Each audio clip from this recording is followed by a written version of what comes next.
নমস্কার বন্ধুরা, আজকে দেখো একটা শাড়ি ড্রাপিং দেখাচ্ছি খুব সহজেই কিভাবে তোমরা সরস্বতী পুজোতে শাড়ি পরতে পারো। প্রথমে শাড়িটাকে ওপেন করে নেওয়ার পর শাড়িটাকে একটু ফোল্ড করে নিয়েছি, তার কারণ শাড়িটা একটু বড় ছিল। ডান হাতের নিচে পেটিকোটের ভিতরে খুব ভালো করে টাক করে নেওয়ার পরে বাঁ হাতের নিচে একটু টাক করে নিলাম। তারপরে এক্সট্রা কাপড়টা মিডিলে খুব ভালো করে এখানে টাকিং করে নিলাম, দেখে নিলাম সামনের দিকে কোনো রকম কোনো ফোলাভাব আছে কিনা। তারপরে খুব টাইটভাবে পিছন দিক দিয়ে এক রাউন্ড ঘুরিয়ে এনে সামনে প্রথমে যেখানে আমরা পেটিকোটের ভিতরে দিয়েছিলাম শাড়িটাকে সেখানে দেওয়ার পরে পিছনে এক্সট্রা কাপড়গুলোকেও খুব ভালো করে পেটিকোটের মধ্যে দিয়ে নেবে, দেখে নেবে যেন কোমরটা আমাদের ফোলা ফোলা না থাকে। তারপরে দেখো মিডিলে এভাবে ছোট ছোট করে শাড়িটাকে ধরতে ধরতে একদম আঁচলে চলে যাব। আর এভাবে শাড়িটা যদি তোমরা ধরো, অনেক সময় কি হয় শাড়িটা মিডিলে কিন্তু উল্টে থাকে, সেই সমস্যাটা কিন্তু আর একদমই তোমাদের ফেস করতে হবে না। এবার আমরা আঁচলটাকে রেডি করব। আঁচল আমি সবসময় বাঁ হাত দিয়ে দেখাই, তার কারণ বাঁ হাত দিয়ে আমার সুবিধা হয়। তোমরা যদি চাও তো ডান হাত দিয়েও করতে পারো, সেটা কিন্তু আমার চ্যানেলে দেওয়া আছে। তো প্রথমে প্লিটটা আমি সবসময় বলে থাকি বড় নিই, আর তারপর থেকে প্লিটগুলো একটু ছোট ছোট করে এখানে আমরা নেওয়ার চেষ্টা করি। তার কারণ হচ্ছে যদি কোনো প্লিট আমাদের মিডিলে ছোট বড় হয়ে যায় সেটা আর বোঝা যায় না, তার কারণ উপরে প্লিটটা আমরা বড় রেখেছি। তো এখানে প্রত্যেকটা মাথা সুন্দর এবং সমান করে ধরবো, ধরার পরে এখানে একটা আগেই সেফটি পিন দিয়ে পিন আপ করে নেব। তারপরে ভাঁজগুলোকে আমরা ঠিক করব। অবশ্যই কিন্তু আগে একটা সেফটি পিন দিয়ে তোমরা এখানে পিন আপ করে রেখো, নাহলে কিন্তু এই শাড়িটা ধরতে অসুবিধা হবে। তার কারণ হচ্ছে নতুন এই ধরনের শাড়িগুলো একটু ফোলা ফোলা হয়। তারপরে দেখো পায়ের উপর রেখে এভাবে একটু প্রেশার দিয়ে নিলাম যাতে ফোলা ভাবটা একদমই কমে যায়। আর এখানে একটা দেখো আমি এই ধরনের ক্লিপ ব্যবহার করেছি। তো তোমাদের কাছে যে ক্লিপ আছে সেটা ব্যবহার করবে। এটাকে আমি ব্লাউজের সঙ্গে অ্যাটাচ করে দিলাম যাতে করে আমাদের সামনে দিয়ে এখানে ভাঁজটা ধরতে কোনো ধরনের কোনো অসুবিধা না হয়। আর আমার প্রিয় দর্শক, তোমরা এরকম আরও নতুন নতুন ভিডিও দেখতে হলে অবশ্যই কিন্তু আমার চ্যানেলটিকে সাবস্ক্রাইব করতে হবে। পাশে থাকে একটি ছোট্ট বেল বাটন আছে, ওটাকেও হিট করতে হবে, এবং সাথে করে অল বাটনটা একবার যদি হিট করে রাখো তাহলে যখনই এরকম নতুন নতুন ভিডিও আমি আমার চ্যানেলে আপলোড দেবো সবার প্রথমে নোটিফিকেশান কিন্তু তোমাদের ফোনে পৌঁছে যাবে।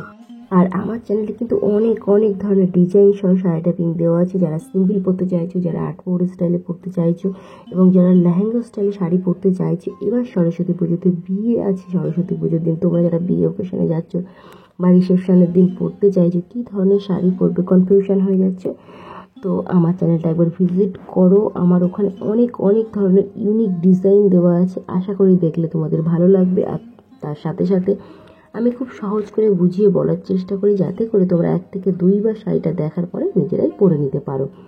আরও নতুন নতুন কী কী শাড়ি ড্রাপিং দেখতে চাইছো অবশ্যই কমেন্ট বক্সে কমেন্ট করো, আমি সেই ধরনের শাড়ি ড্রাপিং কিন্তু তোমাদের সঙ্গে শেয়ার করব। আর আজকে শাড়ি ড্রাপিংটা দেখাচ্ছি যারা সরস্বতী পুজোতে শাড়ি পরবে তাদের জন্য। তোমরা কিন্তু এরকম একটা শাড়ি পরতে পারো যেটা খুব সুন্দর লাগবে, মিষ্টি লাগবে তোমাদেরকে। আর দেখো এখানে একটা একটা করে ভাঁজ কিন্তু আমি ধরে নিচ্ছি, ধরে নেওয়ার পরে হাত দিয়ে চেপে নেবে।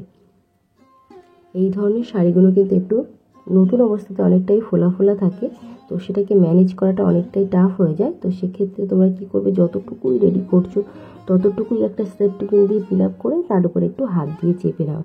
চেপে নিলে কী হবে, ফোলা ভাবটা তো আগেই বললাম চলে যাবে, আর তোমাদের ধরতে সুবিধা হবে। আর আমি যেটা ব্যবহার করেছি ওটা ছিল একটা ক্লিপ, তো ওই ক্লিপগুলোও তোমরা কিন্তু ব্যবহার করতে পারো। আর এখানে দেখো একটু রেডি করার পরেই কিন্তু আমাদের পরের ভাঁজগুলো এখানে আমরা ধরতে পারবো, বুঝতে পারবো, সেক্ষেত্রে আর কোনো ধরনের কোনো অসুবিধা থাকে না। প্রথমে একটু অসুবিধা হয়, তারপরে একটা দুটো ভাঁজ ধরার পরে দেখবে নিচের দিকের ভাঁজগুলো খুব সহজেই এখানে বার হয়ে আসে, যেটা আমাদের দেখে দেখে ধরে নিতে খুবই সুবিধা হয়। আর সাধারণত আজকে আমি দেখাচ্ছি আটপৌর স্টাইলের শাড়ি ড্রাপিং, যেটা সরস্বতী পুজোতে সব থেকে বেশি তোমরা পরো, সব থেকে বেশি রিকোয়েস্ট থাকে যে শাড়ি ড্রাপিংটা, সেটা হলো আটপৌর স্টাইলের শাড়ি ড্রাপিং। আর তোমরা দেখো আঁচলটাকে আমি কিন্তু সবসময় বলে থাকি মেজ ছুঁয়ে নেবে, তারপরে একটা সেফটি পিন দিয়ে শোল্ডারের একদম পিছনে ব্লাউজের ভিতর থেকে একটা সেফটি পিন পিন আপ করে নেবে। এখানে চাইলে একটা বড় সেফটি পিন কিন্তু তোমরা পিন আপ করতে পারো। আর তারপরে দেখো এখানে আমি কুচি করার জন্য একটু কাপড় ছেড়ে দিয়েছি, একদম একটু। তারপরে এখানে দেখো আঙুলগুলোকে ছড়িয়ে ধরেছি যাতে করে আমাদের আঙুলে অনেক সময় কি হয় শাড়িটা ধরতে গেলে স্লিপ করে যায়, তো সেক্ষেত্রে তোমরা যদি এভাবে একটু ধরো ভাঁজগুলোকে তাহলে কোনো ধরনের কোনো স্লিপ হবে না। আর হচ্ছে এখানে তোমরা মেপে মেপে করতে পারবে, মানে প্রত্যেকটা ভাঁজ সমান হবে। আর লাস্টের ভাঁজটা কিন্তু আমাদের একটু বড় হবে, যদি বড় না রাখো লাস্টের ভাঁজ তাহলে কিন্তু তোমাদের সামনের দিকে যে প্লিটটা থাকে সেটার মাথা কিন্তু অন্যদিকে ঘুরে যাবে, দেখতে কিন্তু একদমই ভালো লাগবে না। সেটা মাথায় রেখে লাস্টের প্লিটটা কিন্তু অবশ্যই তোমরা বড় করবে। আর এখানে তারপরে প্রত্যেকটা মাথা আমি সমান করে ধরে নিচ্ছি, তার কারণ এখানে মাথা সমান করলে নিচের দিকের কুচির মাথাগুলো কিন্তু আমাদের সমান হবে।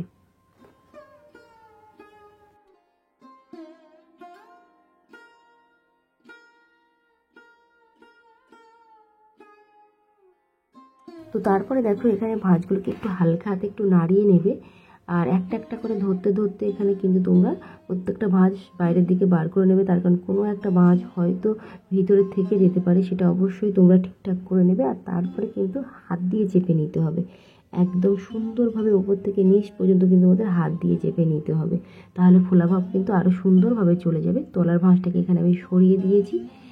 এখানে দেখো ভাঁজগুলোকে হালকা হালকা একটু সরিয়ে নিলাম, নেওয়ার পরে নিচের দিকে দেখে এক্সট্রা কাপড়টা পেটিকোটের ভিতরে খুব ভালো করে এখানে টাক করে নিলাম।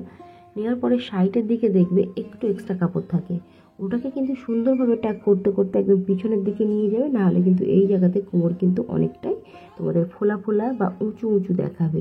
তো এখানে দেখো এখানে কুচিটা রেডি হয়ে যাওয়ার পরে এখান থেকে তোমরা কিন্তু শাড়িটা হালকা করে একটু টেনে বার করবে, তার কারণ এখানে ছোট হয়ে যায় কাপড়টা, সেই কারণে এখানে একটু হালকা করে টেনে বার করবে, কোনো অসুবিধা হবে না। তো এখানে দেখো এই কাপড়টাকে আমি ধরে পিছন দিকে নিয়ে যাচ্ছি। এখানে কিন্তু তোমরা চাইলে পেটিকোটের সঙ্গে একটা সেফটি পিনে পিন আপ করে দিতে পারো বা এভাবে রাখতে পারো। তো প্রত্যেকটা ভাঁজ এখানে সুন্দরভাবে একটু ঠিক করে নেওয়ার পরে এখানে একটা সেফটি পিন কিন্তু আমরা পিন আপ করবো, তার কারণ এখানে যদি সেফটি পিন পিন আপ না করি আমাদের কিন্তু অতটা টাইট ফিটিংস লাগবে না। তো ওখানে একটা পিন আপ করে নেওয়ার পরে আঁচলটাকে আমি সামনে নিয়ে এসেছি, সামনে আনার পরে যেখানে সেফটি পিনটা আমি পিন আপ করেছিলাম ওটাকে ওপেন করে নিলাম, আর একদম উপরের দিকে প্লেটটা এইভাবে বাঁ হাত দিয়ে ধরবো।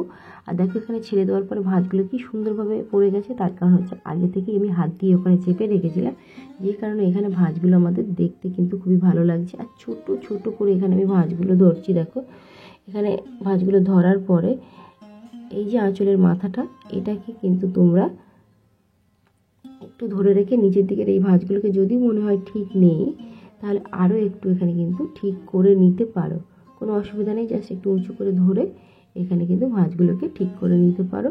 এবার দেখো এখানে একটা ভাঁজের তলায় আমি দিচ্ছি, তোমরা চাইলে কিন্তু দুটো তিনটে ভাঁজের তলায়ও দিতে পারো। দেওয়ার পরে এখানে একটা আমি সেফটি পিন দিয়ে পিন আপ করে দেবো, যাতে করে এটা এখানে সিকিউর থাকে। তো দেখো এখানে আমি একটা বড় সেফটি পিন নিয়েছি, নিয়ে এখানে আমি এটা পিন আপ করে নিচ্ছি।